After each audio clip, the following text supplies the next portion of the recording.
दोस्तों नमस्कार, मैं हूं एसबी सिंह उजागर और आप देख रहे हैं हमारे पत्रकार सत्ता के यूट्यूब मंच पर रिपोर्टर डायरी। बीते 2 दिनों से यह तस्वीर वायरल हो रही है। तस्वीर पर अपनी अपनी पार्टी को पसंद करने वाले लोग अपने अपने पसंद की प्रतिक्रियाएं और कमेंट्स कर रहे हैं। राजनीति में कुछ भी यूं ही नहीं होता। यह तस्वीर एक मैसेज है देश की जनता के लिए, यह मैसेज है बिहार के लिए, यह मैसेज है बिहार के बदलते समीकरण के लिए।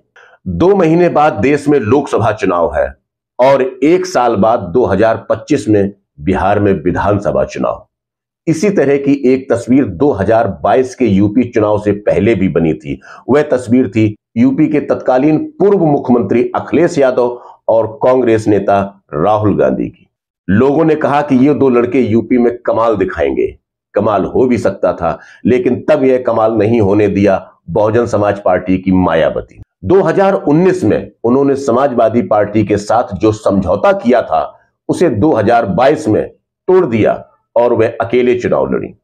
22 का चुनाव यह तीनों पार्टियों ने साथ लड़ा होता तो शायद यूपी की तस्वीर कुछ और होती। भाजपा के पूरे खेल को समझना और समझकर उसे फेल करना, यह मादा अब विपक्षी खेमे में किसी दल के पास नहीं है।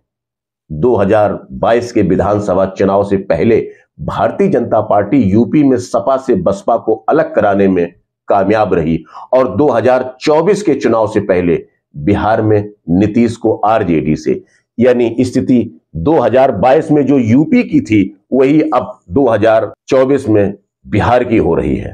16 फरवरी की यह तस्वीर बिहार में सत्ता परिवर्तन के बाद राजनीति के एक नए समीकरण का संकेत है। यह संकेत कितना फलीभूत होगा, इस पर विचार किया जा सकता है। घटे ताजा घटनाक्रम के बाद भाजपा के खिलाफ चुनाव लड़ रही पार्टियों को यह दोनों लड़के कितना एक कर पाते हैं, या यूं कहें कि कितना अपनी तरफ खींच पाते हैं, यह साफ होने में अभी थोड़ा वक्त लग सकता है। लेकिन जिस तरह से तेजस्वी यादव ने राहुल गांधी की भारत न्याय यात्रा में 2 बार शिरकत की और उसके बाद राहुल और तेजस्वी की वायरल यह तस्वीर एक बात तो साफ करती है कि वहां समीकरण तेजी से बदलने शुरू हो गए हैं। अब बात आती है कि क्या तेजस्वी और राहुल गांधी की यह जोड़ी बिहार में एनडीए को चुनौती दे पाएगी, या यूं कहें कि भारतीय जनता पार्टी बिहार में उन्हें एनडीए के लिए चुनौती बनने देगी। लालू यादव और तेजस्वी यादव समेत उनके पूरे परिवार पर इस समय ईडी का घेरा है और तो और नीतीश कुमार तक आरजेडी से अलग होने का अभी तक कोई सॉलिड रीजन जनता के सामने नहीं दे पाए। हालांकि नीतीश कुमार ने बिहार विधानसभा का फ्लोर टेस्ट पास कर लिया, लेकिन वह पूरे फ्लोर टेस्ट के दौरान उनका चेहरा बिहार की जनता के सामने नजरें चुराता नजर आया। यही नहीं, तेजस्वी यादव ने फ्लोर टेस्ट के दौरान दिए गए अपने भाषण में यही बताने की कोशिश की कि नीतीश जी अपनी किसी मजबूरी की वजह से उनसे अलग हुए, और पूरे भाषण के दौरान वह नीतीश पर हमलावर होने की बजाय उन्हें वापस खेमे में खींचने का संकेत देते रहे।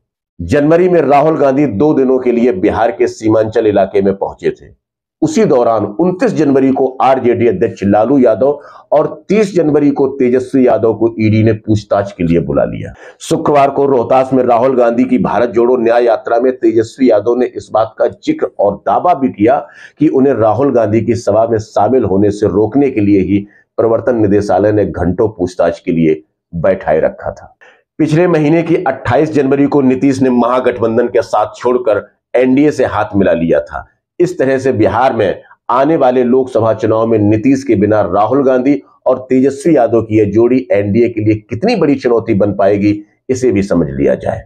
बीते हफ्ते बिहार विधानसभा में नीतीश सरकार के फ्लोर टेस्ट के दौरान तेजस्वी यादव ने दावा किया था कि वो बिहार में नरेंद्र मोदी का रथ रोक कर दिखाएंगे। ये कैसे होगा?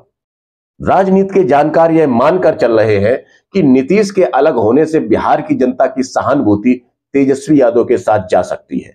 बिहार में साल 2020 में हुए विधानसभा चुनाव में आरजेडी सबसे बड़ी पार्टी बनकर उभरी थी। उसे राज्य की 75 सीटों पर जीत मिली थी, जबकि बाद में एआईएमआईएम की भी 4 विधायक आरजेडी में शामिल हो गए थे। इस तरह से तेजस्वी यादव ने लालू यादव के बिना ही खुद को, अपनी पार्टी को बिहार में ताकतवर बनाए रखा। बीबीसी हिंदी ने वरिष्ठ पत्रकार सुरूर अहमद का बयान छापा है, जिसमें उन्होंने कहा कि लालू प्रसाद यादव और तेजस्वी यादव को हमेशा से बिहार के एक वर्ग की सहानुभूति मिली है। यह मुस्लिम यादव और मंडल समर्थकों का वर्ग है जो लालू यादव के साथ खड़ा है, जिस पर कम लोग ध्यान देते हैं। उनके मुताबिक लालू को सजा हुई थी, उसमें भी लालू के समर्थक उनके साथ खड़े नजर आए। यह इतना बड़ा समर्थन है कि बिहार में बीजेपी आज तक अकेले लालू को हरा नहीं पाई। लालू को हराने के लिए बीजेपी को जनता दल यूनाइटेड का साथ लेना ही पड़ता है। उत्तर प्रदेश में भी समाजवादी पार्टी के साथ मुस्लिम यादव समीकरण और मायावती के साथ दलित ब्राह्मण समर्थन रहा है। इसके बावजूद भी वहां साल 1991 में ही बीजेपी की सरकार बन गई थी, लेकिन बिहार में अभी तक ऐसा नहीं हो पाया। सुरूर अहमद के मुताबिक बिहार में यह समर्थन अब तेजस्वी के साथ है। तेजस्वी के साथ जाति समीकरण के अलावा युवाओं का एक वर्ग नजर आता है और नीतीश के पाला बदलने से उसकी सहानुभूति तेजस्वी के साथ बढ़ी है। बिहार में राहुल गांधी ने तेजस्वी यादव को ड्राइविंग सीट दे दी है और माना जा रहा है कि बिहार में तेजस्वी यादव किसी भी गठबंधन के लिए बड़ी चुनौती होंगे। सुरूर अहमद मानते हैं कि विधानसभा चुनाव में तेजस्वी के सामने नीतीश की इमेज ओल्ड हॉर्स यानी थका हुआ घोड़ा हो सकती है, जबकि लोकसभा चुनाव में राहुल और मोदी हैं। हालांकि मोदी के लिए यह तीसरा चुनाव होगा, इसलिए उनके लिए भी यह चुनाव बहुत आसान नहीं होगा। माना जाता है कि बिहार में जनता दल यूनाइटेड यानी नीतीश कुमार की पार्टी के विपक्षी गठबंधन से निकलने के बाद कांग्रेस और आरजेडी मिलकर सेकुलर और मुस्लिम वोटों का विभाजन रोक सकते हैं। पिछले साल जारी हुए जातिगत सर्वे के आंकड़ों के मुताबिक राज्य में 17% से ज्यादा मुस्लिम आबादी है। बिहार में चुनावी आंकड़ों के लिहाज से भी इसी साल होने वाले लोकसभा चुनाव और राज्य के अगले विधानसभा चुनाव के लिए तेजस्वी यादव पर विपक्षी गठबंधन की सफलता की बड़ी जिम्मेदारी होगी।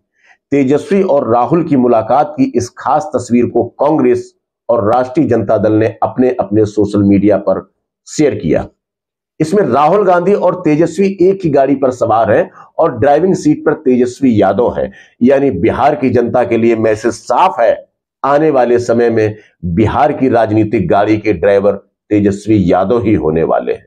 तो दोस्तों, यदि आपको हमारा यह वीडियो पसंद आया तो लाइक जरूर कर दें और यदि चैनल को अभी तक सब्सक्राइब नहीं किया है तो कृपया सब्सक्राइब कर दें। मिलते हैं फिर एक नए विषय के साथ। नमस्कार।